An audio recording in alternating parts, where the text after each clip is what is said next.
إلا الله وحده لا شريك له وأشهد أن سيدنا محمدا عبده ورسوله لا نبي بعده.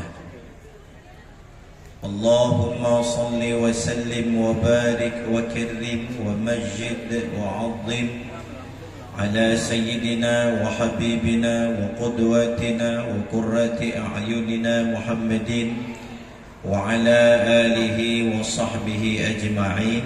أما بعد، فيا أيها الحاضرون والحاضرات رحمكم الله، قال الله تعالى في القرآن الكريم: بسم الله الرحمن الرحيم.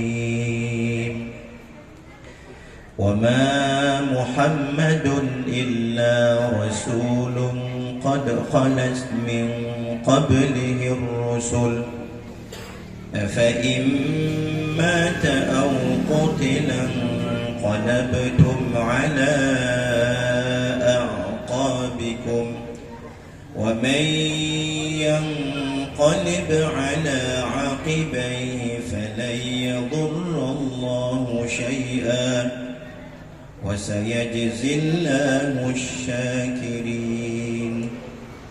وقال النبي صلى الله عليه وسلم: إنما بعثت لأتمم مكارم الأخلاق. وفي رواية: إنما بعثت معلما. صدق الله العظيم وبلغ رسوله النبي الكريم ونحن على ذلك من الشاهدين والشاكرين. الحمد لله رب العالمين.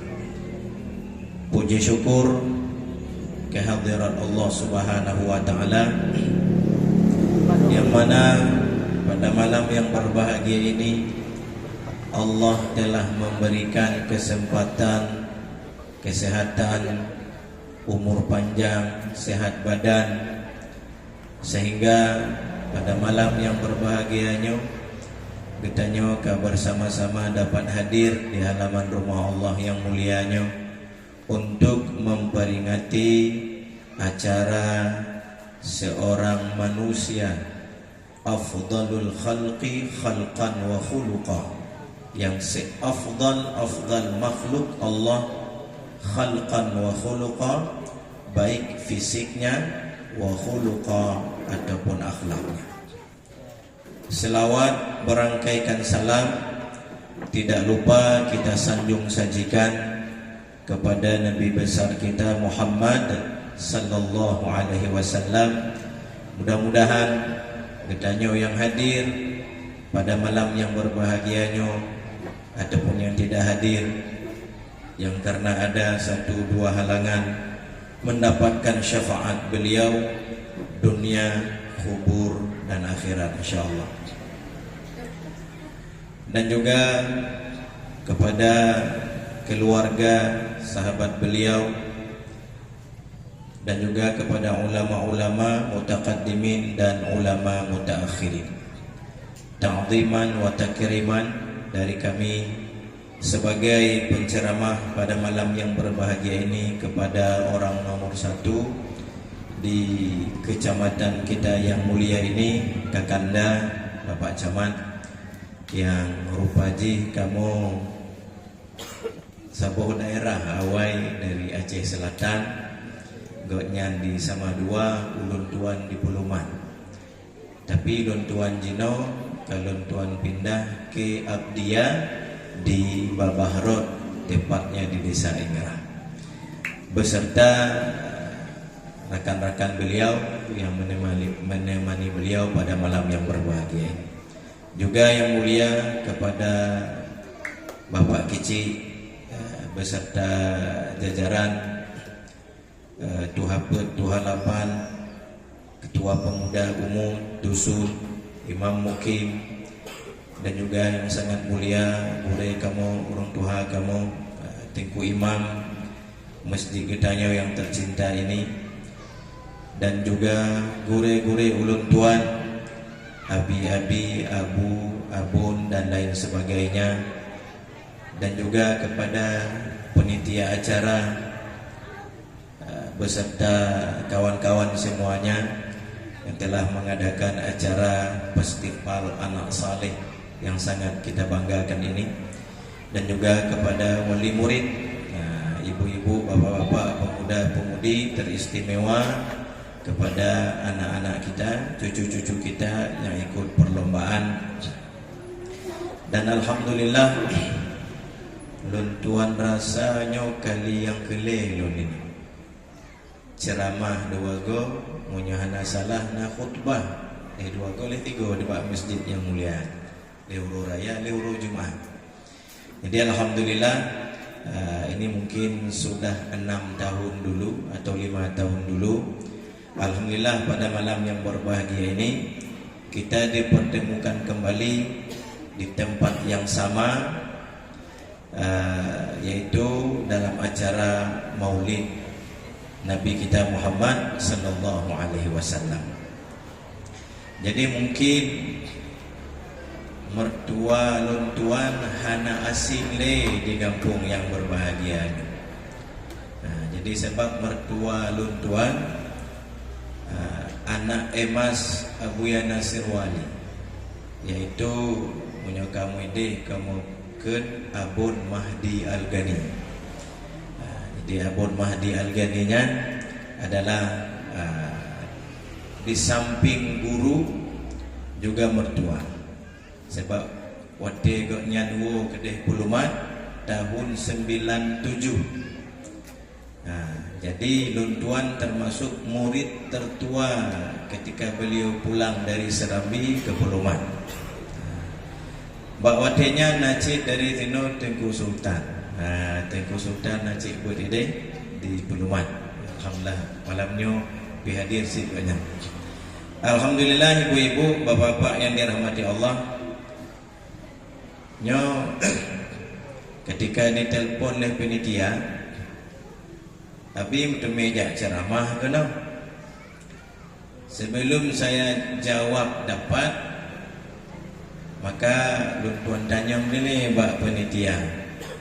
Jid insya-Allah. Cuma luntuan ceramah hana lawak-lawak luntuan. Pejid ceramah hana lawak-lawak, tanya di Aceh kan boleh tak lawak, nyanyi India. 15 tahun lun ceramah lagi nya. Menang inari lun jatuh pentas tu 15 tu. Nyanyi Roma Arab habis apa iman. Nyanyi India macam-macam lah. Kahit lun ceramah lagi nya. Jadi lun boga abak penitia nyo ceramah lun hana lawak-lawak je. Boga le penitia je, amonya je insyaallah. Lun tuan melangkah kena lun tuan ja. Ibu-ibu, bapak-bapak yang dirahmati Allah Subhanahu wa taala. Sebenarnya enak dengan tidak enaknya ceramah sama lagi katanya menonton filem. Sama seperti kita menonton filem. Filem India kon hana lawak kan? Hana lawak, tapi pakon galak katanya menonton filem India nya. Padahal kadang waktu demo pemain filem di TV nya tanya pirah mo cik di rumah. Hana lawak-lawak, tapi legend filem India nya legend tu mah filem ni. Kon 2 jam ke 1/2 jam legend. Tanya 2 nak 5 jam. Padahal hana lawak-lawak filem India nya. Tapi cerita 2 enan tingkat legend per jam. Nyat pakon nya padahal hana lawak-lawak.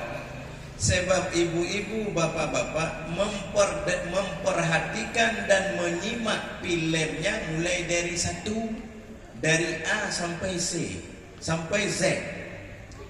Ceramah menanjik, kalau kita perhatikan dengan baik, kita simak dengan baik, insya Allah pasti banget ceramahnya.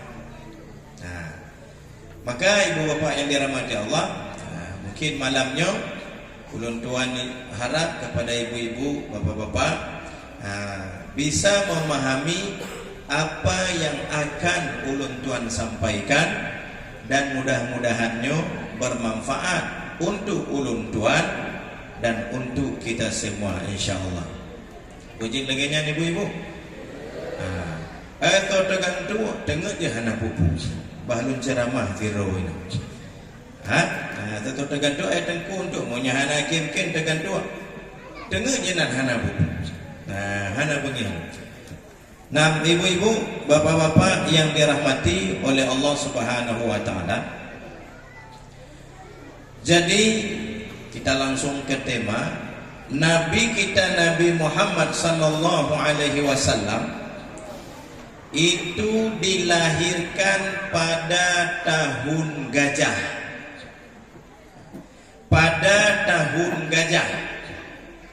Kadang ada yang bertanya, kenapa namanya tahun gajah tengku? Apakah masyarakat bakwatenya gajah mendung? Tengah nanji tun gajah? Tengah pimpinan-pimpinan masyarakat di gajah mendung mina? Lenyam pak tengok-tengok gajahnya lahir Nabi katanya ke mana? Sebablah yang namanya balon tuan lagi nya. Salah faham ji. Jadi Nabi Muhammad lahir tahun gajah. Kenapa namanya tahun gajah? Sebab bakwatenya ibu bapak yang dirahmati Allah, pertama golongna kalender. Perhitungan dengan kalender tahun 2000, tahun 1500 golongna wadenya. Sehingga Nabi Muhammad itu diukur ditanda kelahiran beliau dengan tahun gajah. Mupakan tumat dunia nanji dong gajah hatiku. Sebab ibu bapak yang dirahmati Allah, monyohana salah 50 hari sebelum lahir Nabi Muhammad ada seorang raja Habasyah. Ini kenapa dinamakan tahun gajah? Sebab ada seorang raja Habasyah yang bernama Abraha. Abraha seorang raja di Yaman wadenya. Dan dia merasa cemburu kepada Ka'bah yang ada di Makkah. Yang Ka'bah yang gedanya ja umrahnya. Yang di Makkah. Abrahahnya di Yaman, di San'a. Jadi ketika dia lihat ada Ka'bah di Makkah, orang berbondong-bondong datang ke Ka'bah yang ada di Makkah untuk melakukan ibadah, maka cemburu Abrahahnya bunuh. Nyo mesti ulun tuan alihkan manusia sedunianya untuk datang ke Ka'bah yang dibuat oleh Abraha, yaitu di Yaman. Sehingga di Abrahahnya ibu-ibu membuatlah satu Ka'bah tandingan. Ka'bah tandingan yang dibuat di Yaman, di San'a. Roknya mentongna Ka'bahnya. Ulun tuan pernah buat di Yaman petun lebih kurang. Nah kamu jak muen kena di Ka'bah Abrahahnya. Orang Yaman malu dia karena Ka'bah Abraha ada di Yaman. Sampai hari ini tempat pembuangan sampah Ka'bah Abrahahnya. Tidak dipemuliakan tapi dihina, dicampakkan sampah ke tempat Ka'bah Abraha. Wadilun tuan ziarah wadinya jinohum Allah wali. Jadi dibuatlah Ka'bah tandingan supaya dialihkan semua masyarakat dunia untuk datang ke Ka'bah Abraha yang ada di Yaman, di San'a, ibu kota Yaman sekarang. Nah, setelah itu dibangunlah. Lalu dia berkampanye di masyarakat. Dia punya tangan kanan, ada kaki tangan. Dia suruh kampanye ke desa-desa. Dia suruh kampanye ke kecamatan-kecamatan yang bahwa saja Ka'bah kana tabuh di Yaman, yaitu di San'a. Maka diharapkan kepada seluruh masyarakat dunia untuk datang bertawaf ataupun beribadah ke Ka'bah Abraha yang ada di Yaman. Tapi kurang sambutan. Hana respon. Jangankan orang luar, orang Yaman itu sendiri ada yang tidak datang. Hana direspon oleh masyarakat. Sehingga ibu-ibu pada suatu hari datanglah seseorang yang berbangsa Arab, datang dari Saudi, dari Makkah. Dia pergi melihat Ka'bah Abraha, yang Ka'bah Abraha, yang Ka'bah tandingan dari Ka'bah yang dari Makkah. Gejak di Yaman. Sampai ke Yaman, dia lihatlah Ka'bah Abraha. Orang Arab tersebut datang ke Yaman. Lalu apa dia lakukan? Dia masuk ke dalam Ka'bah Abraha, lalu dia doa dalam Ka'bah Abraha. Dia berak di dalam Ka'bah Abraha, doa ini. Sudah beberapa kali dia buang najis di dalam Ka'bah Abraha, lalu dia ambil najisnya itu, dia sapukan ke Ka'bah Abraha, mulai dari dalam disapukan. Lalu dia langsung pulang. Lalu dia melarikan diri, takut untuk ditangkap ni Abraha, kena hukuman mati. Langsung peluang laju. Dilapor kepada Abraha bahwa ada seorang yang tidak dikenal, yang pasti bukan orang Yaman, datang ke sini lalu melumuri Ka'bah Tuhan dengan najis. Mubungih tu Abraha. Bungih Abraha, maka dia siapkanlah tentara bergajah. Dia siapkanlah tentara bergajah dengan gajah yang besar-besar, yang super besar, dengan tentara yang banyak. Karena marah Ka'bahnya sudah dilumuri najis, maka dia siapkan tentara, lalu dia menuju ke Makkatul Mukarramah, ke tempat Nabi kita dilahirkan. Itu jarak lahir dengan Nabi mungkin antara 50 hari lah. Sebelum lahir Nabi 50 hari, peristiwa penyerangan tentara bergajah Abrahahnya dari Yaman ke Makkah. Lalu ketika sampai ke Makkah, maka gajah-gajah yang dibawa oleh Abraha dengan tentara-tentaranya tidak bisa bergerak. Ingin memasuki kawasan Makkah, gajah ini seolah-olah ada dinding tembok di hadapan yang tidak terlihat, gak bisa ditembus oleh gajah. Gajah saja tidak bisa tembus, apalagi manusia. Yang para tentara-tentara lagi nyanyi kabeh mumang melu, padahal tembok tidak ada, tapi gajah tidak bisa bergerak. Itu ibu-ibu, bapak-bapak yang dirahmati Allah, cara Nabi Muhammad memuliakan Nabi kita. Nyam togolong lahir Nabi Muhammad, ingin diobrak-abrik tempat kampung halaman Nabi kita yang akan dilahirkan di situ. Maka ditahan gajahnya oleh Allah Subhanahu wa ta'ala. Gajah ini tidak bisa bergerak, sehingga di tentara Abraha hanya bunuh. Dia buatlah isu lain. Dia buatlah provokator. Dia buat risu acara. Hana jadi limuprak mupucit, terjadilah penjarahan. Lagi-lagi yang banyak kejadian lah.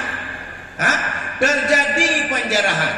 Rupanya dari masa Abraha di Cikana terjadi penjarahan, sehingga tentara Abrahahnya bunuh, mengambil ternak-ternak orang Makkah, onta-onta orang Makkah, kambing-kambing orang Makkah, diambil oleh tentara Abraha, dicuri. Sehingga sampailah laporan kepada Abdul Muttalib. Abdul Muttalib ini adalah kakek Nabi Muhammad. Lalu datanglah Abdul Muttalib menghadap kepada Abraha. Kesenang hati Abraha. Ini nampaknya pemimpin Arab akan tunduk kepada kita. Karena dia mungkin takut melihat tentara-tentara bergajah, karena mungkin dia takut melihat senjata-senjata yang kita bawa. Kesenangkan hati Abraha. Waktu sampai Abdul Muttalib kepada Abraha, lalu ditanya oleh Abraha, wahai pemimpin Arab, ayo silakan bicara. Apa yang ingin kau bicarakan, silakan bicara. Dipikir oleh Abraha, Abdul Muttalibnya ingin menyerah. Dipegang oleh Abdul Muttalib, wahai Abraha, saya datang ke sini untuk meminta kembalikan kerbau-kerbau kami, kembalikan onta-onta kami, kembalikan kambing-kambing kami. Terkejut Abraha. Padahal Abraha dengan tentara haji datang untuk menyerang Makkah. Tetapi Abdul Muttalib datang bukan meminta ampun, tapi meminta dikembalikan kambingnya, diminta kembalikan kerbaunya, minta kembalikan onta-onta mereka. Bukan yang dia minta jangan serang Makkah, tapi minta kembalikan kerbau. Kembalikan kerbau-kerbau kami dan onta-onta kami. Lalu kata Abraha, kamu datang cuma minta onta? Kamu datang cuma minta kembali kerbau? Kata Abdul Muttalib, ya, saya datang untuk meminta kembalikan ternak-ternak kami. Kalian tidak takut ini kami datang dengan gajah-gajah ini ingin menyerang Ka'bah, ingin menghancurkan Ka'bah. Kata Abdul Muttalib, Ka'bah itu bukan milik saya. Ka'bah itu pemiliknya adalah Allah. Sekarang saya tidak sanggup melawan tentara-tentara kalian ini dengan gajah-gajah yang begitu besar. Saya kembalikan Ka'bah itu kepada pemiliknya, yaitu Allah Subhanahu wa Ta'ala. Jadi saya datang ke sini bukan urusan Ka'bah. Ini urusan Ka'bah jika tahu kamu. Tebak gajah beraya dengan gajah. Jadi kami datang sini minta kembalikan onta kami. Masalah Ka'bah, pupu gana anda ini. Sudah saya serahkan kembali kepada pemiliknya, yaitu Allah Subhanahu wa Ta'ala. Setelah itu ibu-ibu, bapak-bapak yang dirahmati Allah, kembalilah Abdul Muttalib, berdoa Abdul Muttalib kepada Allah, ya Allah, rumahmu saya kembalikan kepada engkau. Mungkin saat ini kami tidak sanggup melawan tentara Abraha yang begitu banyak dengan gajah yang besar-besar. Tiba-tiba ibu-ibu, bapak-bapak, datanglah sekelompok burung ababil yang disebutkan di dalam surat Alam tara kaifa fa'ala rabbuka bi ashabil fil alam yaj'al kaidahum fi tadlil wa arsala 'alaihim tayran ababil tarmihim bihijaratin min sijil faj'alahum ka'asfin ma'kul. Yang cerita ayatnya Bu, Al-Filnya, dan cerita datanglah sekelompok burung ababil menghitam di awan dengan suara gemuruh. Begitu banyak burung ini, terkejutlah Abraha. Nyopu rumahnya wujud, ada mungkin wujudnya sebab matahari ada, cuaca tidak mendung, tapi datang hitam dan bergerak begitu kencang langsung ke arah tentara Abraha bersama Abraha. Setiap burung itu ibu-ibu membawa 3 batu, di kaki 2, di mulut 1. Mereka membawa 3 batu. Jadi kalau burung itu ada 1000, hanya kita kali lagi. 3 kali 1000, 3000. Tapi kalau burungnya banyak beribu-ribu, bahkan ratusan ribu, nah maka bayangkan betapa banyak batu itu dibawa oleh burung tersebut. 1 ekor burung membawa 3 butir batu yang dijatuhkan dari atas. Dijatuhkan, bukan dilempar. Dijatuhkan dari atas, dan batu itu batu neraka. Batu neraka, sehingga batu itu kalau kena kepala tembus ke dubur, kalau kena perut tembus ke belakang, langsung hangus jadi bangkai. Sehingga gajah-gajah Abraha, tentara-tentara Abrahanya mati mendung, ibu-ibu, bapak-bapak yang dirahmati Allah. Nah yang udah itu tersisalah Abraha. Abraha ini mendung udah kekenang batenya, bati tarmihim bihijaratim min sijilnya dengan batu neraka. Kenang Abraha, tapi Abraha hana mati. Hah? Kenapa? Allah ingin siksa Abraha yang ingin menyerang Ka'bah. Jangankan melawan dengan zat pemilik Ka'bah, sekarang kalian lawan saja burung-burung yang diciptakan oleh pemilik Ka'bah. Cicim mendong hana sanggup, pulang Allah Ta'ala. Sehingga Abraha, ibu-ibu apa yang dirahmati Allah, dia cacat, dia cedera, tapi masih sanggup berjalan dan dapat pulang ke Yaman. Sampai pulang ke Yaman, jauh antara Makkah dan Yamannya. Tertata-tata dia pulang dengan kondisi yang parah. Dia pulang sampai ke Yaman. Kenapa Allah biarkan Abraha ini hidup? Allah biarkan Abraha hidup, ibu-ibu, padahal kepala penyerangan itu Abraha. Yang paling kurang haja di antaranya Abraha. Tapi panjang demamu ni. Hah? Nyan pakannya. Maka hati-hati bapak-bapak, ibu-ibu. Hah?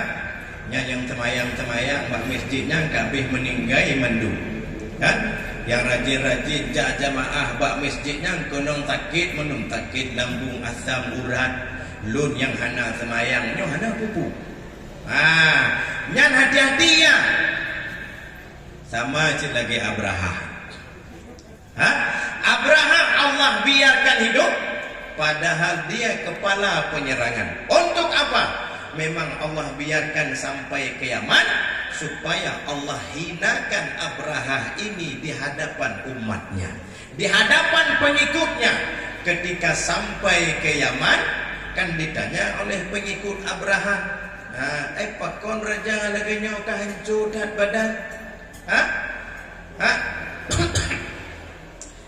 Dari sehat sudah jadi kurus, dah penuh dengan ulat, disebabkan batu tarmihim tadi, bihijaratim min sijil. Sehingga dia jawab, karena kami mengadakan penyerangan begini dan begitu. Sehingga diceritalah masalah cicim yang bunuh. Dia ceritakan, semakin membuat masyarakat dia menghinakan dia. Berarti Tuhan yang sebenarnya adalah Tuhan Rabbul Ka'bati, Tuhan pemilik Ka'bah. Sehingga penyerangan Abraha pun gagal gara-gara digagalkan oleh tentara Allah, yaitu burung. Nah, nyokan penyerangan ibu-ibunya, penyerangan tentara Abraha yang pakai gajah ke Ka'bah. Waktu tahun itulah lahir Nabi kita Muhammad. Maka disebut tahun gajah, karena berbetulan dengan penyerangan Abraha ke Ka'bah. Tapi Allah gagalkan ibu-ibu. Kenapa Allah gagalkan? Karena Ka'bah itu rumah Allah. Ka'bah itu rumah Allah. Yang kedua, ada kekasih Allah, yaitu Nabi kita Muhammad sallallahu alaihi wasallam, yang tidak lama lagi akan lahir di tempat yang mulia tersebut. Sehingga Makkah itu diamankan oleh Allah tanpa ada perperangan dari pihak Abdul Muttalib. Nah, perperangan hana ngongkocit meperang anggota Abraha, meperang dengan burung ababil yang dikirimkan oleh Allah Subhanahu wa taala. Ibu-ibu, bapak-bapak yang dirahmati Allah.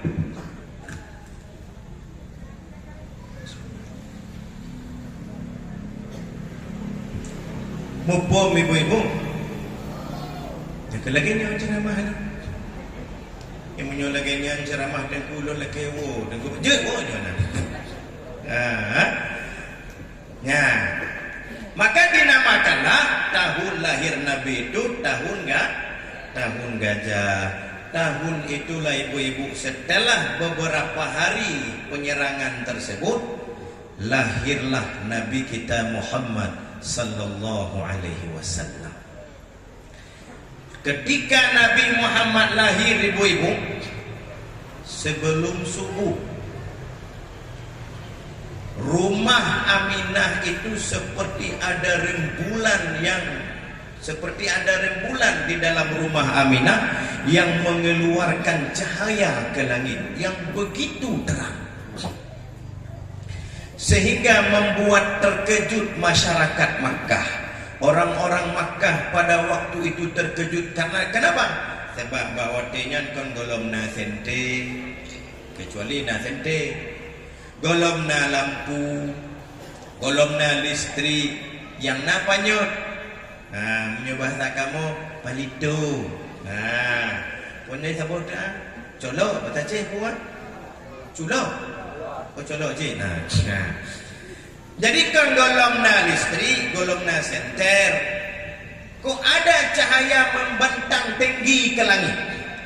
Berbondong-bondonglah orang Makkah datang ke rumah Rasulullah sallallahu alaihi wasallam. Rupanya pada saat itu Aminah, ibu Nabi kita Muhammad sallallahu alaihi wasallam, sedang melahirkan Nabi Muhammad sallallahu alaihi wasallam. Sona dalam kampungnya lahir, kelenya nak terpancar cahaya dari rumah dia langit gede nak. Kadang anak tanya lahir, mau lampu mati kadang. Mati lampu habis pusar rumah tanya kadang. Nah, jadinya terbit cahaya begitu terang ke langit. Cahaya itu ibu-ibu seiring dengan lahirnya Nabi Muhammad sallallahu alaihi wasallam. Cahaya punya dengku, cahaya Nabi tanya. Nabi katanya yang cahaya. Hai, dalam kitab Al-Barzanji kon mai kahena. Anta syamsun, anta badrun, anta nurun fauqa nuri, anta iksirun wa ghali, anta misbahus suduri. Yang artinya anta syamsun, engkau Muhammad adalah matahari. Yang punya kamu di pesantren tasbih balirnya. Karena mungkin Nabi Matauro, dia punya Nabi Matauro berarti mentang Nabi dia tu. Matauro yang tasbih balir kan. Anta syamsun, Nabi Muhammadnya sama lagi Matauro. Anta badrun, Nabi Muhammadnya sama lah seperti rembulan purnama yang memang bercahaya badan Nabi dan ibu-ibu, bercahaya badan Nabi dan, sehingga para sahabat ketika mendengar melihat Nabi berbicara seolah-olah ada mutiara yang sedang berjatuhan dari mulut Nabi Muhammad. Kenapa? Karena bercahaya mulut Nabi Muhammad. Keluar cahaya, bercahaya, sehingga sahabat waktu melihat Nabi berbicara seolah-olah ada mutiara, ada intan yang sedang berjatuhan dari dalam mulut Nabi besar Muhammad sallallahu alaihi wasallam. Memang cahaya Nabi katanya. Sehingga ibu-ibu para kafir Quraisynya mangat di munyo na rencana menangkap Nabi atau mencari Nabi Muhammad. Lebih mana? Jadi kalau dari JO, masang nyanyian Muhammad sang tebak terang dah. Jadi bercahaya, tempat yang disinggahi Nabi bercahaya. Ibu-ibu, bapak-bapak yang dirahmati Allah Subhanahu wa taala, dan cahaya itu kon lagi nyonya hanya terang. Itu sebelum subuh bercahaya ke langit, sangat terang. Bantabuh kampungnya, bahkan bukan kampung, seluruh Makkah itu dapat menyaksikan cahaya yang terpancar ke langit begitu terang. Berkumpullah orang-orang ini ke rumah Nabi Muhammad. Rupanya Nabi sedang lahir. Itu kehebatan, kelebihan lahir Nabi kitanya ibu-ibu. Yang kedua, siapa bidan Nabi Muhammad? Nah, bidan Nabi Muhammad siapa? bidan Nabi Muhammad ada yang dari surga, ada yang dari dunia. Ada dari surga, ada dari dunia. Bidan dunianya siapa? Itu Ibu Utsman, ibu daripada sahabat Nabi, yaitu Utsman radhiyallahu anhu. Ibu dari Utsman itu adalah bidan Nabi Muhammad di dunia. Bidan Nabi Muhammad dari surga, saudaraku. Bawa dengan ramai bidan dari surga dikirim oleh Allah Taala. Tanya bidan, tanya kadang si bidan ngesot, bidan tanya. Tupu bidan ngesot ibu-ibu. Hana, tanya mana nenda. Jadi yang dari surga siapa? Pertama, Asiyah imra'atu Fir'aun. Asiyah istri Fir'aun. Itu bidan Nabi Muhammad ketika Nabi Muhammad lahir. Yang kedua, tolong tengku, bidan Nabi Muhammad. Bidan Nabi Muhammad adalah Siti Maryam, ibu dari Nabi Isa alaihi salam. Maryam bin Imran, menyohana salahnya, nyo salah nak kemah. Jadi dua rohnya ibu-ibu, nyo langsung dari surga dikirim oleh Allah Taala nyo. So yang pertama, Asiyah imra'atu Fir'aun, istri Fir'aun yaitu Asiyah. Yang kedua, Maryam, ibu daripada Nabi Isa alaihi salam. Inilah ada ulama mengatakan, terima ibu-ibu, ada ulama mengatakan, siapakah dua orang perempuan yang datang menjadi bidan untuk suaminya? Nyana pertanyaan laginya. Siapakah dua orang perempuan yang menjadi bidan untuk suaminya? Jawaban di ibu-ibu adalah Asiyah dengan Maryam. Sebab dalam satu riwayat dijelaskan, Asiyah istri Fir'aun, Maryam ibu Nabi Isa nanti akan menjadi istri Nabi Muhammad di dalam surga. Jadi yang menjadi bidan Nabi Muhammad istri beliau sendiri. Tapi baik memang kiki bantu macara haji tunggu lagi ni. Cuma istri di surga. Sebab istri Fir'aun dan ibu Nabi Isa itu akan menjadi istri Nabi Muhammad nanti di surga. Jadi kalau begitu, inilah dua orang perempuan yang menjadi bidan untuk suaminya sendiri. Siapa suaminya? Ya Nabi Muhammad. Yang sedang dia sambut lahir dari Aminah adalah calon suaminya nanti di surga. Jadi yang menjadi bidan Nabi Muhammad lahir, yang kan cilet-cilet ibu-ibu. Bidan dari surga, bidan dari dunia. Itu menandakan yang lahir ini bukanlah manusia biasa, tapi manusia luar biasa, sehingga bidannya pun luar biasa. Ibu-ibu apa-apa, nyan kenyan Nabi katanya. Nanti nak lawenyonya Nabi katanya. Alhamdulillah dah, gedanyo malamnya menjadi umat Nabi sebaik-baik Nabi. Nabi ketanyonya bapak-bapak, Nabi sebaik-baik Nabi, afdalu khalqi khalqan wa khuluqa. Alhamdulillah. Bidannya ada dari surga, ada dari dunia. Setelah lahir, ibu-ibu, bapak-bapak yang dirahmati Allah, keadaan Nabi Muhammad lahir dalam keadaan bersujud kepada Allah Subhanahu wa taala. Dalam keadaan bersujud kepada Allah. Ibu-ibu yang dirahmati Allah, sekejap setelah lahir, bayi mulia ini hilang. Setelah lahir, maka Nabi Muhammadnya dinyatakan hilang. Luntuan dengar dari gure luntuan di Malaysia, Syekh Muhammad Zainul Asri. Katanya Nabi Muhammad setelah lahir itu hilang. Hilang ke mana? Dibawa oleh malaikat Jibril berkeliling seluruh dunia. dibawa ke hutan, diberitahu ke binatang-binatang yang ke hutan, ikan-ikan yang di laut, dibawa ke seluruh penjuru dunia, dibawa oleh Jibril untuk diberitahukan bahwa Muhammad yang diberitakan di seluruh kitab samawi sekarang sudah lahir, dan inilah beliau.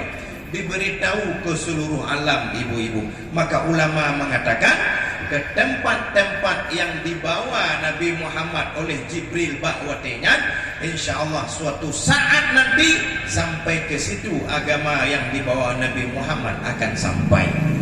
Berarti malamnya roh Islam kampung danyo kan? Roh Islam kan? Umulabu atau Aceh secara umum. Berarti dileng setelah lahir Nabi Muhammad, alhamdulillah sampai ke Aceh di bawah itu, sehingga menjadi Serambi Makkah. Sebab dibawa bayi Nabi Muhammad. Sehingga dalam kitab Al-Barzanji apa katanya? Wa tabasharatil wuhushul masyariqi wal magharibi wa dawabuhal bahriyah. Semua binatang-binatang darat dan lautan bergembira karena Nabi Muhammad sudah dilahirkan. Kenapa? Ini nabi-nabi yang sangat viral. Nabi Muhammadnya nih ibu-ibu, sebelum lahir jika viral gaknya, tapi kon lewat WhatsApp. Jangan jenong kan WhatsApp, kon lewat Facebook, tapi viral lewat kitab-kitab Taurat, viral lewat kitab Injil, viral melalui kitab Zabur, melalui suhuf-suhuf yang Allah berikan kepada seluruh rasul dan nabi. Di situ viral bahwa nabi akhir zaman itu adalah namanya Muhammad bin Abdullah, lahir di Makkah, meninggal di Madinah. Viral nabinya. Sehingga cerita-cerita tentang Nabi Muhammadnya, umat-umat segolong getanya cerita Nabi Muhammad yang singgung akan lahir seorang nabi, yaitu Nabi Muhammad. Getanya diceritakan oleh umat-umat yang segolong getanya. Umat Nabi Muhammad yang kan panu-panu umuji, tapi pahala haji banyak-banyak. Beda dengan umat-umat lain, umur panjang-panjang. Tanyakan panu umur dan 60 tahun. Ini ada panjangnya. Sehingga bertemu oleh Nabi Musa, oleh Nabi Nuh. Puji nalah kisahnya tu oleh Nabi Musa, oleh Nabi Nuh. Ketika dia lewat di sebuah jalan, dia lihat ada seorang ibu sedang menangis di atas kubur anaknya. Ditanya oleh Nabi Musa, "Hai, pakonmu inak?" Dijawab oleh ibunya, "Ini adalah kubur anak saya baru meninggal dan masih muda sekali." Masih muda sekali. Ditanya oleh Nabi Musa, "Paduk umuji?" "Udurtuh-tuh." "Udurtuh-tuh muda sekali." Punya ketanya memang tulen kehanalinya. "Udurtuh-tuh muda sekali." Kata Nabi Musa, "Wahai ibu, 400 tahun itu dibandingkan dengan umat akhir zaman sangatlah panjang." Terkejut maknya. Umat akhir zamannya pada umuji.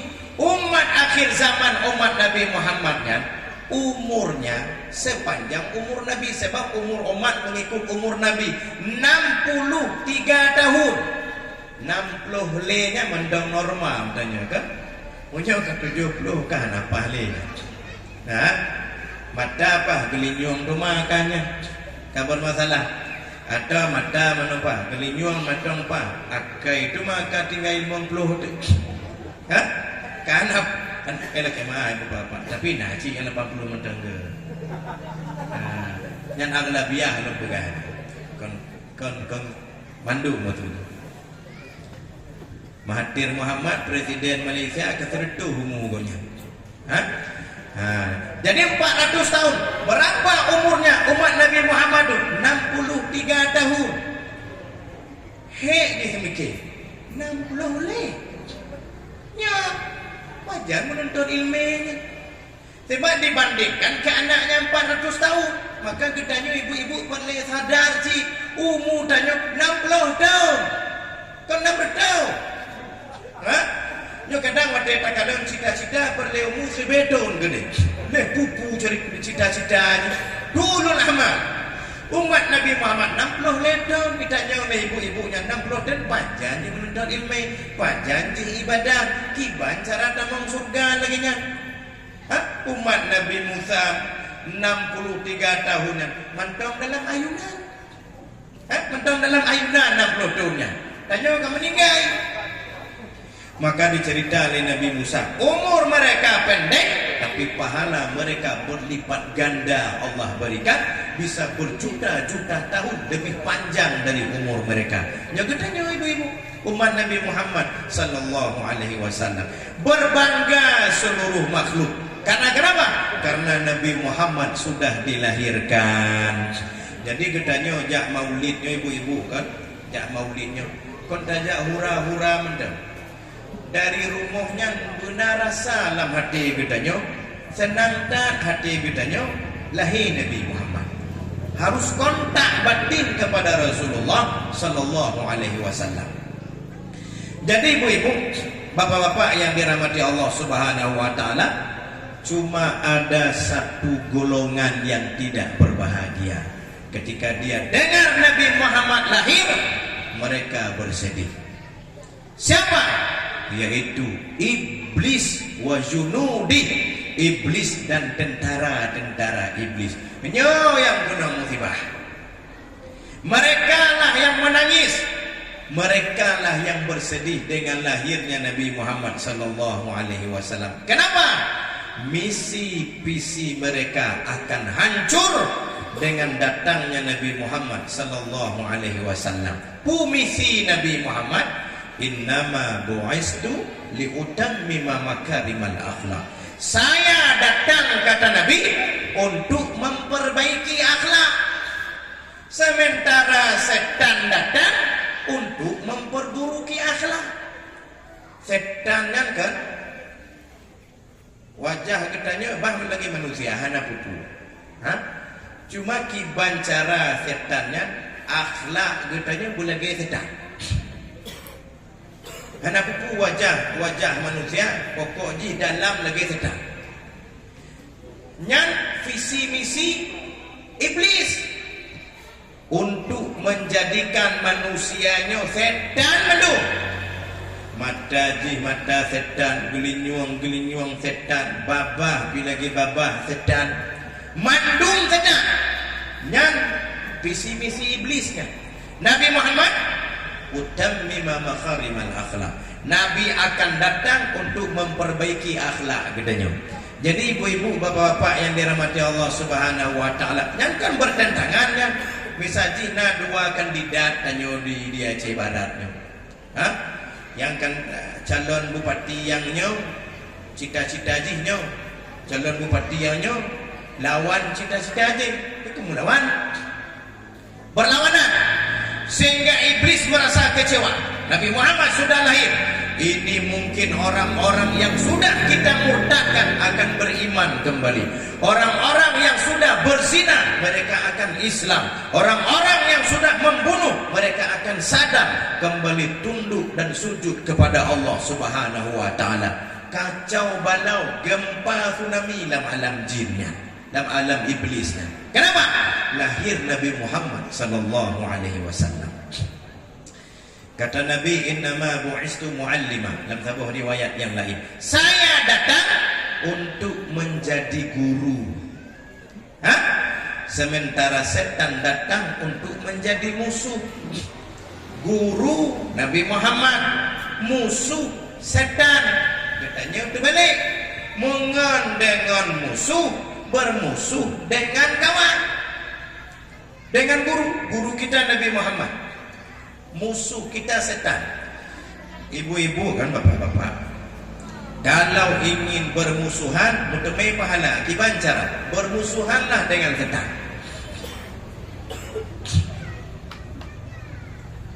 Nah yang musuh di setan itu, oh ibu-ibu kedengar lah, dengar lagi mana bu? Jadi setannya yang musuh katanya. Kalau kita bermusuhan dengan setan, Allah berikan pahala. Kalau bermusuhan dengan manusia, Allah berikan dosa. Getahnya terbalik. Bermusuhan dengan manusia, berteman dengan setan. Sebenarnya musuh dengan setan. Wala tattabi'u khutuwati syaitan. Jangan kalian ikuti ide-ide setan. Karena sesungguhnya setan itu adalah musuh bagi kalian. Maka jadikanlah setan itu sebagai musuh. Setannya munyo murumpuk, setan melabuh dengan setan abia kan. Murumpuk pak di melabuh lamaru. Hai, pane dari abdia. Kah setan pane kah? Belum setan melabuh. Kiban acara tanya tagonya. Beres. Orang-orang yang judol kamu tamah rame je no. Yang main judi online, penghisap sabu-sabu, penghisap ganda. Kau kedak dah dek. Ngongon anu daya tu ni. Ngongon anu pesantren ke no. Kau kedak. Melabuh gimana? Sama aja. Bersalaman setan melabuh pun dia. Terima kasih no.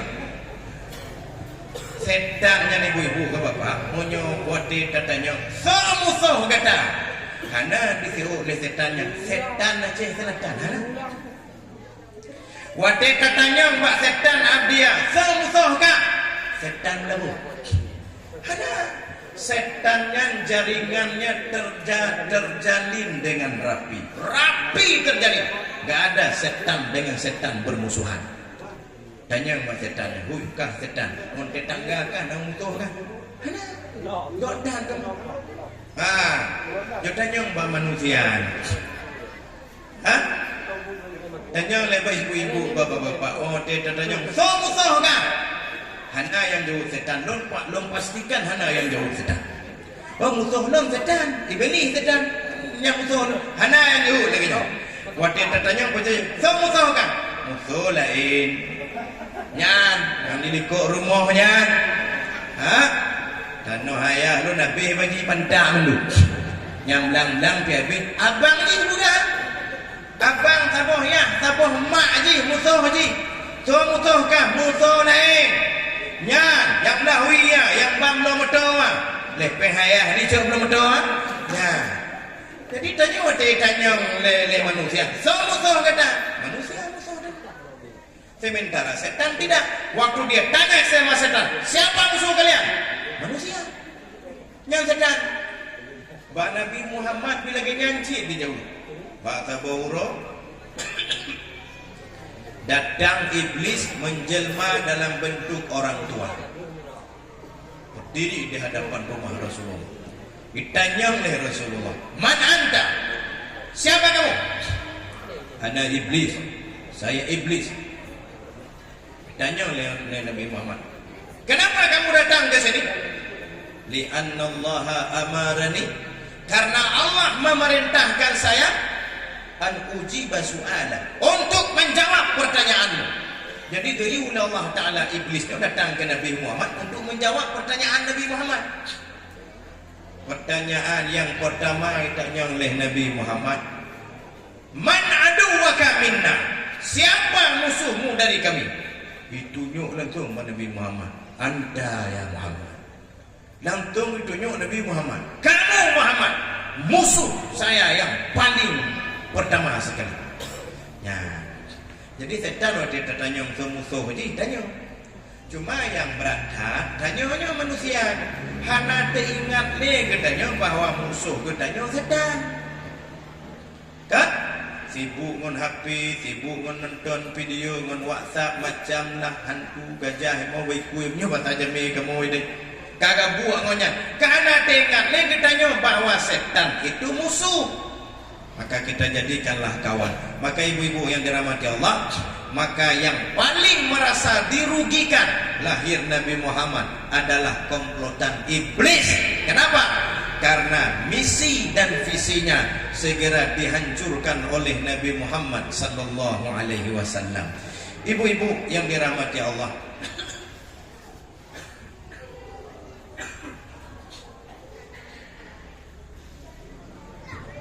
setelah dibawa kembali oleh Jibril Datanglah kakek beliau Abdul Muttalib. Dibawalah Nabi Muhammad ke Ka'bah. Sampai ke Ka'bah, dia bawa ke dalam Ka'bah patung-patung yang berjejeran di situ jatuh semuanya. Tanpa dijatuhkan, patah-patah, hancur semuanya. Karena datang bayi Muhammad sallallahu alaihi wasallam.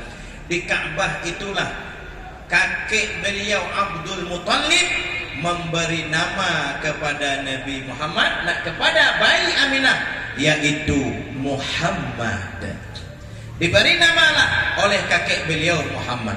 Lam sabuh riwayat yang memberi nama adalah ibu beliau Aminah, seperti dalam kitab Al-Barzanji, wasammihi idza wada'tihi Muhammadan li'annahu satuhmadu uqbah. Nah, tabuh riwayat yang memberi nama itu adalah ibu Nabi Muhammad. Sammihi Muhammadan, wahai Aminah, beri nama kepada anakmu Muhammad, li'annahu satuhmadu uqbah, karena beliau kalau dibuat nama Muhammad maka nanti beliau betul-betul akan dipuji di kemudian hari. Sebab Muhammadnya asal katanya dari hammada yuhammidu tahmidan, fahuwa muhammid wa dzaka Muhammad ismul maf'ul bina litaksir, orang yang banyak dipuji, sehingga karena nama beliau dibuat Muhammad. Tapi yang lebih unik ibu-ibu, Muhammadnya kan bahasa orang Arab sering mengatakan aku puji kamu, aku puji kamu. Tapi orang Arab enggak teringat untuk membuat nama anak Muhammad, orang yang dipuji, dikunci oleh Allah Ta'ala. Sebelum lahir Nabi Muhammad, tidak ada seorang manusia pun yang bernama Muhammad. Original, ori mendam. Muhammadnya belum terpakai ke nama orang-orang lain, cuma kepada Nabi Muhammad. Ketika diberitahu oleh Abdul Muttalib di Ka'bah, nama cucu saya Muhammad, semuanya terkagum-kagum. Nama yang elok, nama yang cantik, nama yang indah, diselawatkan indah, disebut indah. Waktu tanya baca selawat kan mengat dengan Nabi Muhammad, kan? Waktu kita sebutkan nama Nabi Muhammad itu enak.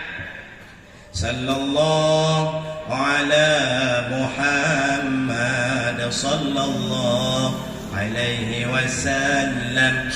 Disenandungkan Nabi Muhammad itu nikmat, menjadi obat hati ibu-ibu bapak-bapak yang dirahmati Allah. Maka diberilah nama Muhammad, karena Muhammad itu arti harfiahnya akan dipuji, orang yang banyak dipuji. Cuma memang betul Nabi Muhammad setelah itu dipuji-puji sampai malamnya gedanya pogot acaranya dalam rangka untuk memuji dan membesarkan Nabi Muhammad sallallahu alaihi wasallam. Maka dari karena itu ibu-ibu, buatlah nama anak yang tafaulnya bagus. Tafaulnya bagus. Muhammad yang punya kamu di dayahnya alam mangkul gitu. Alam mangkul min ismil maf'ul. Asalnya isim maf'ul Muhammad, lalu dimangkulkan menjadi isim alam, menjadi nama seorang nabi kita Muhammad sallallahu alaihi wasallam. Jadi makna aslinya terpuji. Maka gedanya dengan ciri ibu-ibu, buatlah nama anak yang tafaulnya bagus. Contoh, bulan purnama, yang tafaul dikon indah, bulan terang. Purnama itu bulan penuh, indah. Nah, anu indah gedanya, sonan bulan purnama.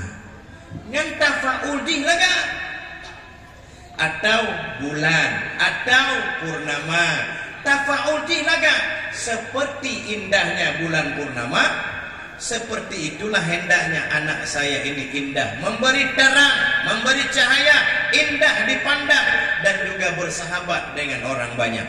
Yang lagi nyanda conan ibu-ibu. Nya ibu-ibu jamun cino. Tuh diu bak getanya puga nan, dia mumang dia tanya juga. Telefon tengku lo nana tabo banlahinya rumah sakitnya kena pugot konanya tuan pugot aktif pugot ledato Cino laju yang lagak tengku nanti tajuk Muhammad kamu pikiran dia mana tajuk Muhammad tu Muhammad maunya salah nenyang di Muhammad ji nenyang di bukan Muhammad nyan yang likuk rumah kamu nyan ciwen Muhammad ji di kampung wen mat kena hoi wen Muhammad ji yang gelake nama yang terbaik kalau nyan duduk pergi bukan munyo yang nyok je teguhnya lemah nan lain teman yang nan lainnya gabungan nan ayah nan mak ji nan ayah haji sikan nan mak haji sikan ayah haji hana sembahyang mak haji hana pakai jilbab kan digabung nan ayah nan mak dua apa nan haji dua boh setan mak ayah pindah gini setan ayah haji pindah bana haji setan mak haji pindah bana haji ha nyam tengok akai ayah haji tengok akai mak haji tengok baik lagi nyan buka na kalau nyan ikalon di Facebook lah dia cuma didengar munyo mangat didengar dan kena nyuang ni berarti nyan lega dalam tuntai ibu-ibu nyan buka Ami Yuddin lega Ami Yuddin umah lega tak bahasa Arab ha?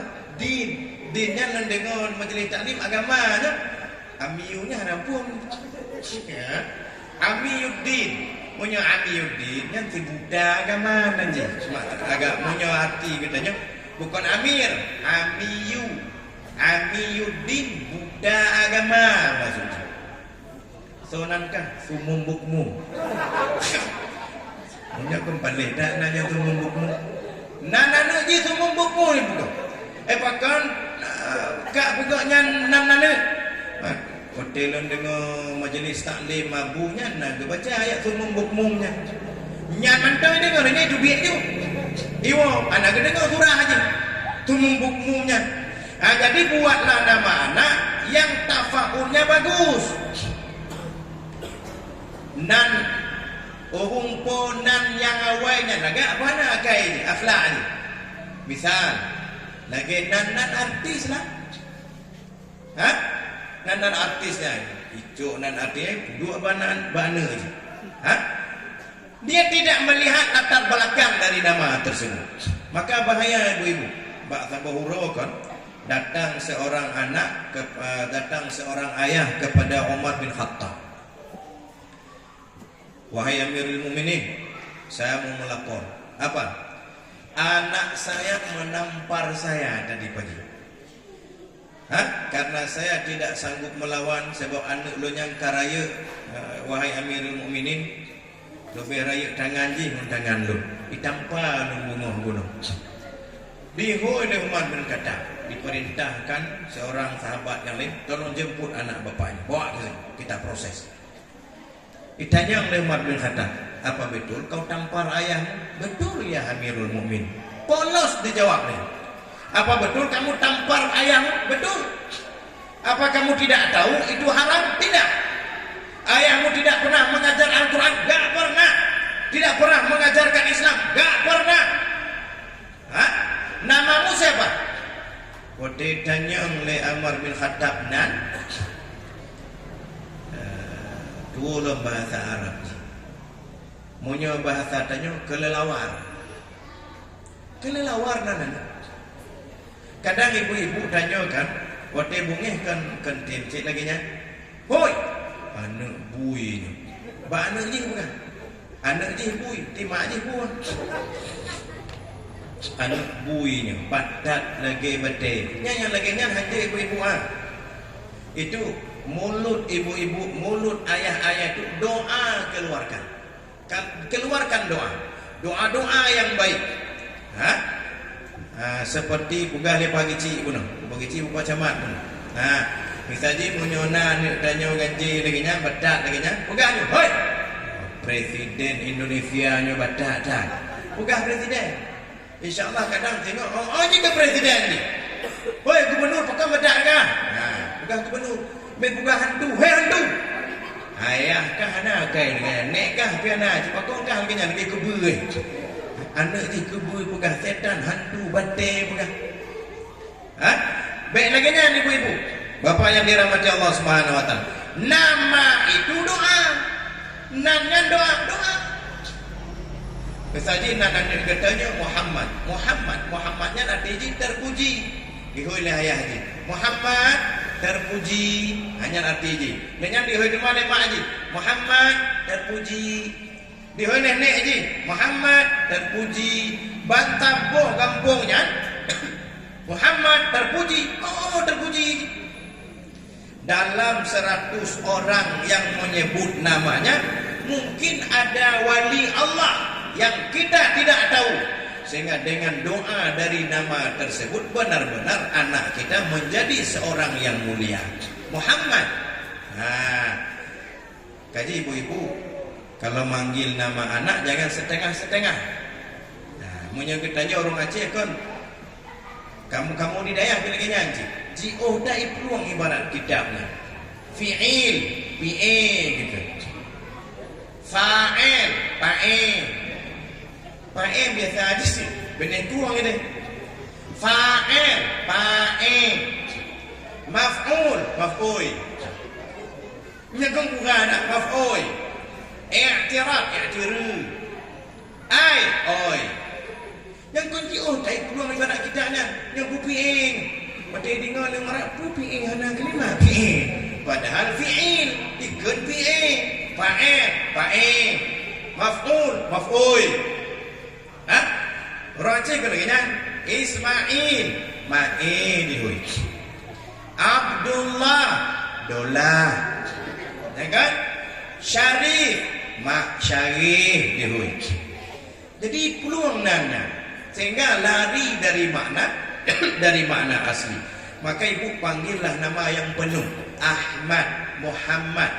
Punya orang Arabnya nanti saboh menda. Misal inam Zainab, itu Zainab menda. Ruqayyah, Aisyah, Khadijah, Muhammad, Uthman, Ali. Tanya nana-nana tanya 5 meter nanti. Pronoka apela preli purnama kokonta. Gue menyang nanti. Punya udah pukul dalam KTP 2 baring nanti. Jadi tabuh-tabuh mendeng Muhammad Raki'ah, perempuan rajin ruku', sajidah, perempuan rajin sujud, musalliyah, perempuan rajin sembahyang. Itu punya pukul yang lain. Jadi buat nama yang baik. Maka diberilah nama kepada Nabi Muhammad, yaitu Muhammad. Ibu bapak yang dirahmati Allah Subhanahu wa taala, setelah lahir Nabi Muhammad, orang Arab itu kebiasaannya menyusui anak diupah ke wanita-wanita di perkampungan, tidak di kota. Sebab hudib kota beda dengan hudib desa. Polusi udara parah di kota, kan? Macam-macam di kotanya, orang kok nggak buat di kotanya. Lebih di Makkahnya, keliling Makkahnya bapak-bapak yang kali hijau umrah kau bate mendum kan? Bate mendum ina. Jadi urung-urung watenya ni lagi bate mendum. Tingkat Abu Lahab Abu Jahalnya kan bate urungnya. Sebab kenapa? Mereka dikelilingi dengan bebatuan. Setelah itu hidup di pasar, hidup di kota itu keras. Tetangga dengan tetangga tidak kenal, sapa menyapa kurang, kecuali cuma di waktu bermuamalat mendem. Hidup di kota itu kasar, hidup di kota itu tidak terjaga, silaturahmi kurang. Di kampung-kampung, katanya di kampung kan banget. Sungainya bersih, udaranya bersih, pohon-pohon banyak, manokna, kamengna, lagi pugah leberge, kebuna, dumpuna. Silaturahmi di kampung mangat. Kalau rumah ini buat kawan nasi, nanti dihantar ke tetangga. Menyona gulenyo lang rumahnya dinta tetangga ujung je. Kehidupan di kampung terjaga, makanan sehat. Punya di kota-kota kakunong formalin macam lah ibuh je ibuhnya. Tapi punya di kampung tacuk rumpuannya langsung dari bak aja, langsung lang kuali laju. Jadi kehidupan di desa terjaga, sehingga pada saat itu bayi-bayi yang ada di Makkah disuruh susui kepada perempuan yang ada di desa. Pada saat itu ibu-ibu bergegaslah wanita-wanita kampung untuk pergi ke kota, untuk mencari anak, untuk disusui dan mengambil upah. Jadi urung kampung yang si kanawatenya, yang kawatenya, tanya ujak ke deh Makkah untuk mencari anak susu. Yang urung Arab, urung Makkahnya nih ibu-ibu, si kaidang lah kota-kota Makkahnya, anak ji, lako ji, untuk mencari mana wanita desa yang datang yang bisa dibayar untuk menyusui anaknya. 2 tahun, 3 tahun ke depan balik lagi ke Makkah. Pada suatu hari itu ibu-ibu bapak yang dirahmati Allah, datanglah perempuan banyak ke Makkah, termasuk salah satu ji Halimatus Sa'diyah. Termasuk Halimatus Sa'diyah. Orang lain datang dengan onta, dengan kuda, dengan istrinya, dengan suaminya, datang dengan kuda yang sehat, dengan onta yang sehat. Di Halimatus Sa'diyahnya menurun gesir, orang miskin. Jangankan dia, onta-ontanya pun miskin. Onta kurus, onta lemah, sehingga ketika berangkat kawan-kawannya sudah pulang kembali membawa anak susu. Sementara di Halimatus Sa'diyah mendang tengok jalan. Nyan ngon-ngonji yang gadrok Makkah kawalang sudah membawa anak susu masing-masing. Halimatus Sa'diyah mendang tengok jalan. Ibu-ibu yang dirahmati Allah Subhanahu wa taala, ibu Nabi Muhammad Aminah dan juga kakeknya Abdul Muthalib berdirilah di pinggir kota Makkah sambil memegang Nabi Muhammad, di tengku Nabi Muhammad legenya. Tidak ada seorang pun perempuan-perempuan yang datang dari kampung itu mengambil Nabi Muhammad. Kenapa? Karena Nabi Muhammad anak yatim. Anak yatimnya urang anak ayah, mana sojo belanja tu ataupun upah. Sehingga bayi tadi Nabi Muhammad, Nabi katanya dibiarkan di situ. Ini Allah ingin memberi kesempatan kepada Halimatus Sa'diyah. Ketika sampai Halimatus Sa'diyah ke Makkah, saya pendekkan cerita, langsung dia lihatlah bayi Muhammad. Nabi Muhammad katanya masih kecil, diambil oleh Aminah, lalu diminta izin kepada Aminah, diminta oleh Halimah kepada Aminah. Ketika diambil oleh Halimatus Sa'diyah, pada saat itu anak Halimatus Sa'diyah juga sedang menyusui, tapi susu Halimah tidak ada. Sebagainya urung gasin, kadang di kampung hana baju-baju buji, papanena isusu. Tapi ketika disusui Nabi Muhammad sallallahu alaihi wasallam, mengalir begitu deras air susu Halimatus Sa'diyah, sehingga Nabi Muhammad kenyang dan tertidur. Setelah itu disusukan pula anak kandungnya Halimatus Sa'diyah, juga kenyang dan tertidur. Setelah itu Aminah Halimatus Sa'diyah kehausan, dengan suaminya juga kehausan. Datanglah suaminya membawa cangkir ke onta beliau untuk mengambil susu onta. Nyo ontanya bunuh ibu-ibu dari kampung Cihana susu kering petang, sebab onta Halimatus Sa'diyah adalah onta kurus. Jangankan air susu, daging pun tidak ada, tinggal gulung. Datanglah suami daripada Halimatus Sa'diyah mengambil cangkir, lalu dia peras susu daripada ontanya. Tiba-tiba mengalir dengan deras susu onta daripada Halimatus Sa'diyah. Kenapa? Berkat Nabi Muhammad sallallahu alaihi wasallam. Maka pada saat itulah kata Halimatus Sa'diyah, wahai suamiku, bagaimana kalau kita ambil bayi Muhammad ini, kita bawa pulang? Kalau memang engkau setuju, wahai istriku, enggak apa-apa. Saya setuju. Sebab ketika dilihat oleh Aminah, jatuh hati, jatuh cinta Aminah kepada Nabi Muhammad. Karena kenapa? masih bayi sudah berakhlak. Masih bayi sudah berakhlak. Ditanya rahmati akhlak lagi kami mendem. Berakhlak bagaimana? Katanya ibu-ibu. Ketika Nabi Muhammad disusui di sebelah kanan, Nabi Muhammad gak mau lagi menyusui ke sebelah kiri. Kenapa? Karena ada abang sesusuannya yang belum menyusui. Yang dari kecil dibina akhlak oleh Allah Subhanahu wa taala. Kalau Nabi Muhammad menyusui sebelah kiri, kalau dipindah ke belah kanan, Nabi Muhammad menutup mulut. Seolah-olah, jangan bu, jangan. Ini silakan giliran saudara saya pula yang menyusui.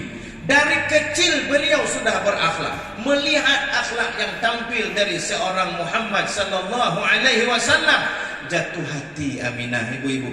Beliau lebih cinta kepada Nabi Muhammad. Yang pun kekanan oleh Halimatus Sa'diyahnya. Sehingga ketika pulang, anak kandung Halimah naik onta bersama suaminya. Nabi Muhammad naik onta bersama Halimatus Sa'diyah. Sebenarnya kok kebalikan, anak kandung Mbak Ma, anak asuh Mbak Ayah. Nyo anak kandung Mbak Ayah, anak asuh Mbak Ma, menandakan kecintaan Halimah kepada Nabi Muhammad sallallahu alaihi wasallam lebih besar dari anak kandungnya sendiri. Tanpa terasa ibu-ibu, onta yang waktu berangkat berjalan tertatih-tatih, jino kekencang ibu. Kabagan. Sehingga dapat menjangkau jarak kawan-kawannya yang sudah terdahulu. Sehingga kamu rumpuk kat tengah jalan. Benar kan watewo ngondi Halimah mentang kat tengah jalan. Nya watewo kabagah rumah Halimatus Sa'diyah. Ka lewat Halimatus Sa'diyah. Lewat tu ni. Hai. Nyata Halimah kata. Malako gonya. Nya Halimah. Yang dah bagah dai belum. Ya. Jadi terkagum-kagum kawan-kawan yang di jalan. Itu berkat apa? Berkat Nabi Muhammad sallallahu alaihi wasallam. Onta yang lemah menjadi kuat. Ibu yang kekeringan air susu, banjir air susu. Ketika sampai ke kampung, hijau kampung. Kayu-kayu yang mati berubah hijau, yang tandus berubah subur. Berkat kehadiran Nabi Muhammad sallallahu alaihi wasallam. Nyo Nabi gedanya ibu-ibu. Ibu-ibu, bapak-bapak yang dirahmati oleh Allah Subhanahu wa taala. Pendek cerita, setelah 4 tahun bersama Halimatus Sa'diyah di kampung, Nabi Muhammad sudah berumur 4 tahun, terjadilah syaqqus sadar, peristiwa belah dada yang pertama. Ketika Nabi Muhammad bermain-main dengan atau abang atau adik sesusunya sedang bermain-main, turunlah malaikat Jibril dan malaikat yang menemani Jibril untuk membelah dada Nabi Muhammad dan membersihkan dada Nabi Muhammad. Sementara anak kandung Halimatus Sa'diyah langsung berlari pulang karena ketakutan, karena dia lihat ada dua orang makhluk yang membunuh Nabi Muhammad. Lapor kepada Halimatus Sa'diyah, Muhammad dibunuh. Berlari Halimatus Sa'diyah ke tempat yang dimaksud. Dia dapati Nabi Muhammad masih pucat, badan gemetar, dan masih ada kesan di dada Rasulullah, kesan dari dibedah oleh malaikat Jibril. Jadi bedah aslinya, bukan bedah pura-pura. Pendek cerita, karena Aminah merasa takut, Halimah kon Aminah ni menggentonan mengumpul bapa-bapa, kadang peluang-peluang nanya, tebak dokter Halimah Aminah. Sehingga Halimah merasa ketakutan, takut nanti terjadi apa-apa kepada Muhammad, tanggung jawab beliau tambah besar. Dia pulanglah ke Makkah, dia pulangkan Nabi Muhammad ke Makkah bersama suaminya, lalu dia pergi kepada kepada Aminah, kepada Aminah, yaitu ibu Nabi Muhammad. Dia pulangkan Nabi Muhammad, lalu dia ceritakanlah peristiwa-peristiwa yang terjadi. Kenapa dia pulangkan? Lalu kata Aminah, ibu Nabi, apa kata Aminah? Wahai Halimah, jangan khawatir engkau. Yang engkau lihat terjadi kepada Muhammad itu enggak apa-apa. Tenang saja, enggak apa-apa. Sebab Muhammad ini adalah orang luar biasa. Barulah ibunya bercerita, karena waktu saya melahirkannya, keluar bersamanya cahaya yang begitu terang yang belum pernah terjadi dalam sejarah manusia sejak Nabi Adam alaihissalam dulu. Maka engkau bawa sajalah Nabi Muhammad ini pulang kembali ke kampung, tinggal lagi bersama Halimah selama 2 tahun lagi, jadi 6 tahun Nabi Muhammad tinggal bersama Halimatus Sa'diyah. Setelah itu barulah dipulangkan kembali kepada Aminah di umur 6 tahun. Pulangkan ke Aminah. Pendek cerita, sebab kadribtat Nabi Muhammad hudib di kampung kanam tun. Berarti Nabi Muhammad juga beranjak menjadi anak yang cerdas, anak yang pandai, anak yang hebat, anak yang beradab. Maka diajaklah oleh Aminah, sekarang kita berangkat ziarah ke makam ayahmu nak, ke makam Abdullah. Pergilah Aminah bersama Nabi Muhammad ke Abwa. Bukan, ke makam ayah Nabi Muhammad, itu Abdullah. Pergi ke sana selama 1 bulan ibu-ibu. Nabi Muhammad dengan Aminah berziarah ke makam Nabi Muhammad. Dan hebatnya ibu-ibu, ziarah Nabi Muhammad dengan Aminah itu dari pagi pulang sore. Dari pagi pergi, pulang sore. Seolah-olah tak ingin berpisah dengan kuburan tersebut. Seolah-olah silagena Abdullah. Sehingga dari pagi pergi, pulang petang. Kita enggak tahu apa yang Allah lihatkan kepada Nabi Muhammad dan Aminah di situ di makam ayahnya. Nabi Muhammad ini seorang rasul, nabi yang terbaik. Kalau bersama Nabi Isa saja Allah hidupkan orang mati, bersama Nabi Musa saja bisa keluar air dari batu. Kepada Nabi Muhammad gak ada yang mustahil. Kalau orang mati bisa hidup dengan Nabi Isa, dengan Nabi Muhammad min babil aula. Jadi mungkin ada cerita lain di sana ketika beliau ziarah dengan ibunya ke makam Abdullah, sehingga dia pergi pagi pulang petang. Begitulah sampai sebulan. Setelah itu ibu-ibu yang dirahmati Allah, ketika beranjak pulang, sakit pula Aminah. Sakit pula Aminah. Meninggal Aminah di Abwa. Nabi Muhammad masih berumur 6 tahun. Sedang disayang-sayang, sedang dicinta-cinta, meninggal ibu. Lalu pindah kepada kakek Abdul Muttalib. Lalu pindah kepada paman yaitu Abu Talib. Pindah kepada Abu Talib. Abu Talib ini sangat mencintai Nabi Muhammad seperti Abdul Muttalib mencintai Nabi Muhammad. Cinta tak Abdul Muttalib kepada cucu-cucunya Nabi Muhammad. Abdul Muttalibnya apa kan? Abdul Muttalibnya pemimpin Arab Makkahnya, menyebutnya presiden dina. Nah tempat doa khusus Abdul Muttalib, nah tempat doa khusus. Jangankan orang lain, anaknya sendiri nggak boleh duduk di situ. Anak Abdul Muttalib sendiri nggak boleh duduk di situ. Tapi pada suatu hari datang Nabi Muhammad berlari-lari, langsung duduk Nabi Muhammad di tempat Abdul Muttalib. Maka kata Abdul Muttalib, kalau untuk Muhammad biarkan saja dia duduk di situ, nggak apa-apa. Tapi kalau untuk yang lain nggak boleh. Nah dari situ nampak betapa cintanya Abdul Muttalib kepada Nabi Muhammad. Meninggal pula Abdul Muttalib, maka berpindah penjagaan Nabi Muhammad kepada paman beliau yaitu Abu Talib. Abu Talib, sehingga ada yang mengatakan karena saking cintanya kepada Nabi Muhammad, dikorbankan imannya untuk menjaga Nabi Muhammad.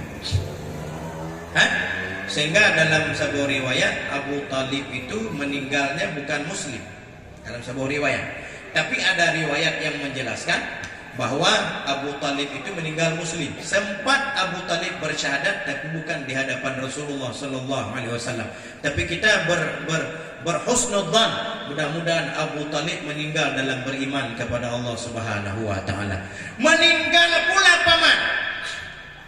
Habis sudah manusia yang menjaga Nabi Muhammad, meninggal semuanya.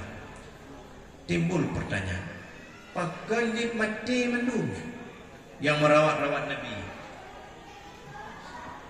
Mandum meninggal, dijaga oleh mak meninggal, dijaga oleh nek meninggal, dijaga oleh paman pi meninggal. Kenapa semuanya meninggal? Karena Allah tak ingin ada yang menjaga Muhammad kecuali dia sendiri. Maka Nabi pernah mengatakan, "Adabani Rabbi fa ahsana ta'dibi." Allah yang mendidik akhlak saya, Allah yang mendidik adab saya. Fa ahsana ta'dibi, maka baguslah akhlak saya, kata Nabi Muhammad sallallahu alaihi wasallam.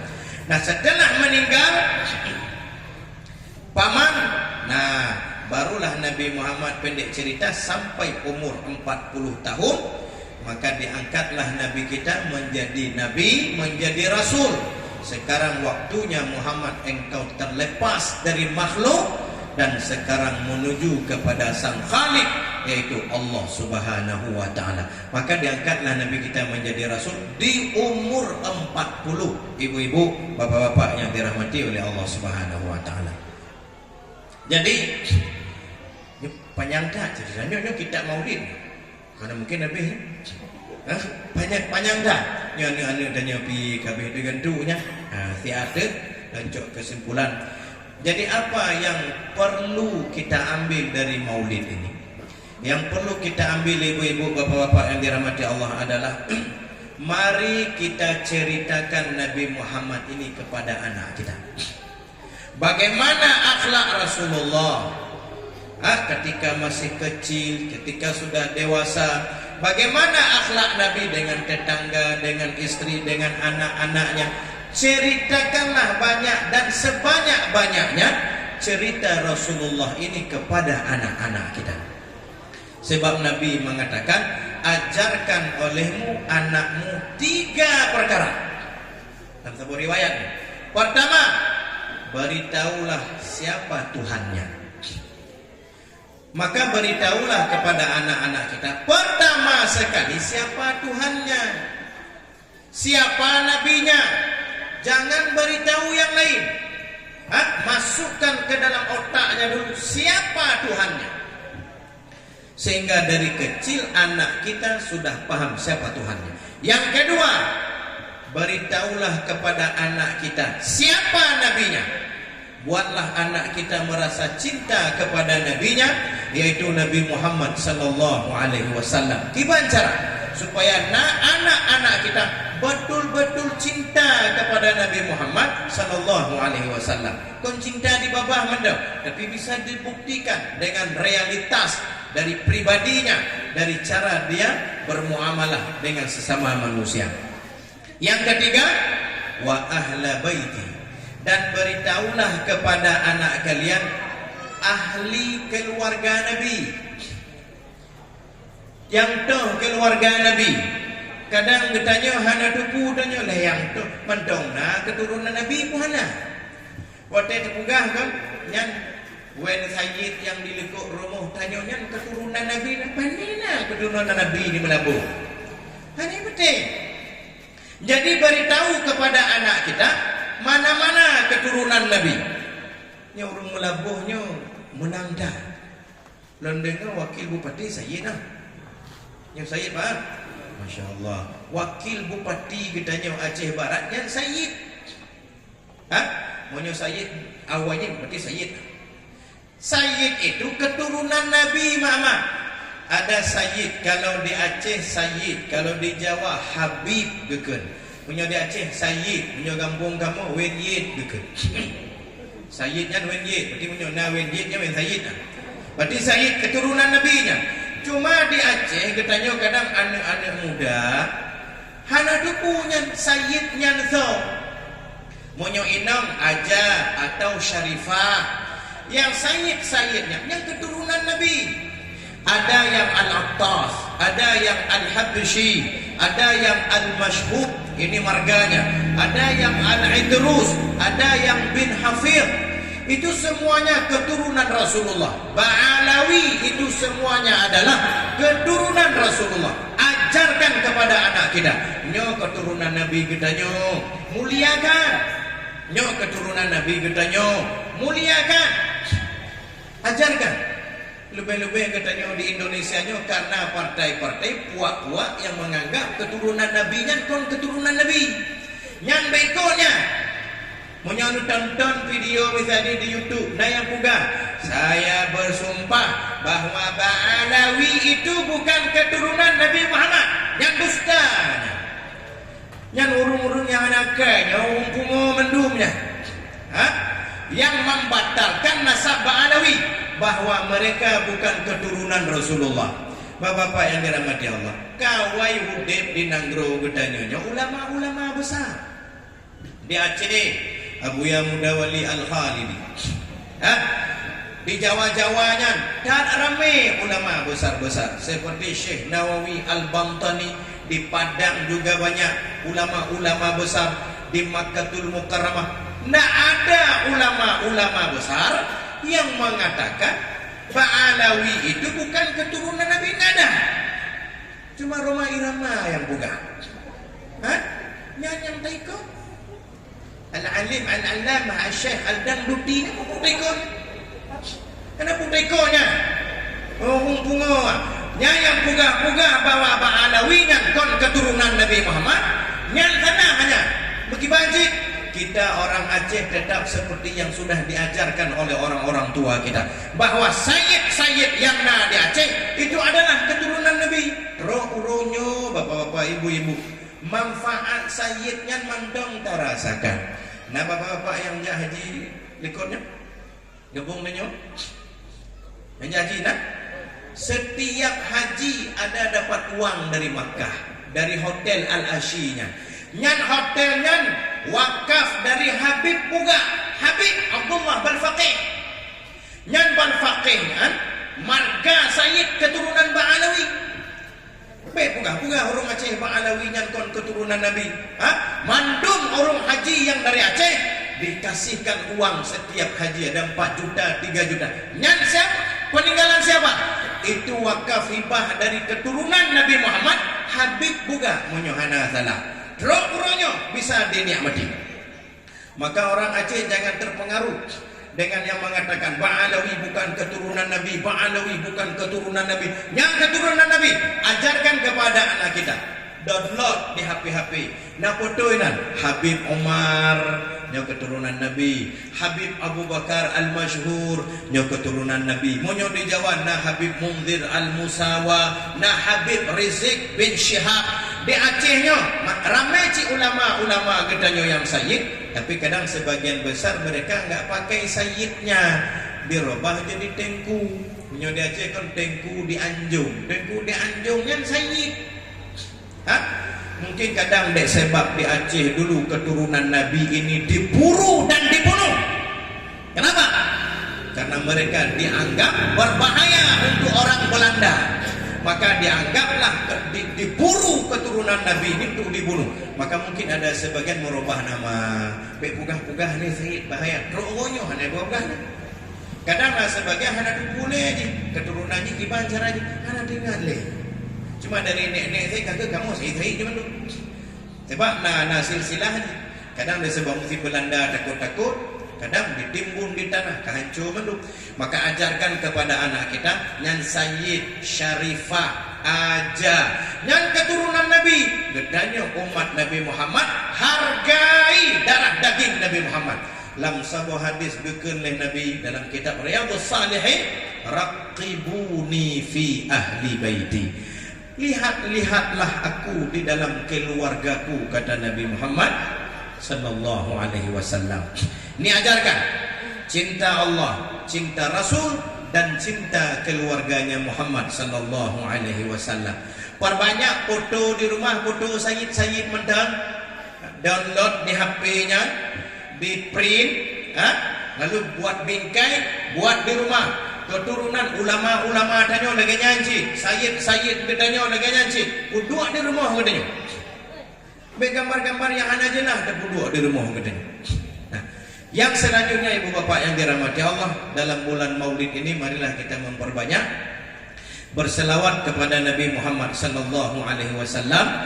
karena berselawat ini sangat-sangat besar pahalanya ibu-ibu yang dirahmati oleh Allah Subhanahu wa taala. Sehingga ulama katanya supaya orang Aceh ini banyak berselawat, dibuat cara oleh ulama-ulama kita supaya tanpa kita sadar kita berselawat. Setelah sembahyang baca selawat kan? Sallallahu ala Sayyidina Muhammad. Sehingga di Aceh serasi mendung bantabuh Aceh ni selawat. Diatur oleh ulama. Nah kenduri-kenduri baca doa selawat dalam lehnyan. Nah acara-acara setelahnya selawat lagi. Semayang tarawih 20 rakaat ke-20-nya baca selawat. Disuruh oleh ulama baca selawat. Kenapa? Karena memang selawat ini adalah sangat perlu sekali. Dan tidak ada para wali menjadi wali kecuali dengan memperbanyak selawat kepada Rasulullah sallallahu alaihi wasallam.